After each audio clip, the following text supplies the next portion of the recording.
Je pense que Bonnard était à un moment de sa vie, il venait de demander sa cousine en mariage, qui lui avait dit non, parce qu'il était déjà artiste, peintre, donc ça n'allait pas pour la famille.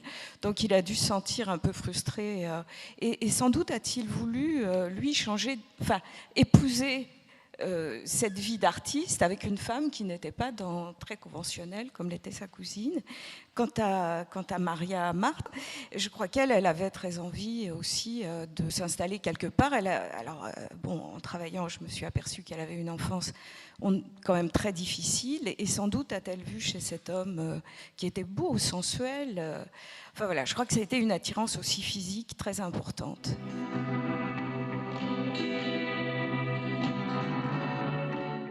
Elle dit à Bonnard qu'elle est orpheline.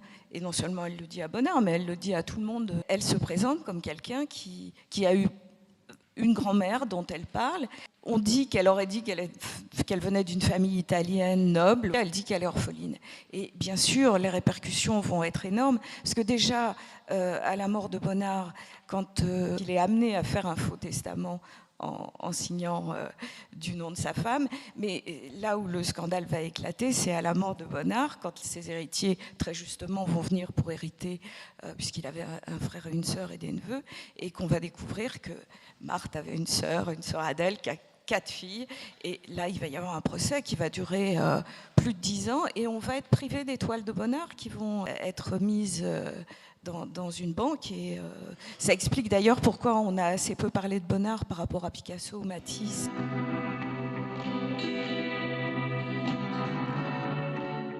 Toute sa vie, Bonnard peint le corps de cette femme comme si elle avait toujours 20 ans, c'est-à-dire que pour lui, elle vieillit pas et elle continue à exister dans ses toiles comme une jeune femme extrêmement désirable. D'ailleurs, on voit les premiers tableaux de Marthe sont d'une sensualité absolument extraordinaire. Après, ça se calme un peu, comme ça a dû se calmer dans leur vie. J'ai essayé de rester quand même très pudique, parce que bon, ils n'ont pas raconté leur vie, c'était pas à moi de.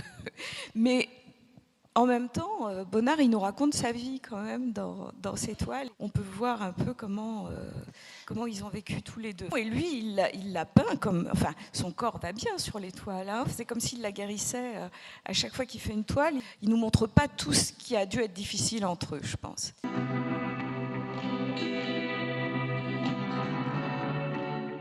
Comme j'ai aussi écrit sur un peintre très singulier qui s'appelle Marcel Storr ou Marthe Bonnard, on a l'impression qu'on les connaît comme ça, et finalement on ne sait pas du tout qui sont ces gens-là. Donc il y a assez peu d'éléments, même sur Marthe, il n'y avait pas grand-chose. J'ai fait un travail presque journalistique pour essayer de retrouver des éléments de biographie. Enfin, je pense que le procès est passé par là aussi. On n'a pas eu envie de trop dire qui elle était. Enfin, il y a sans doute des tas de raisons. Donc ça m'intéresse. Bon, moi, je suis psy.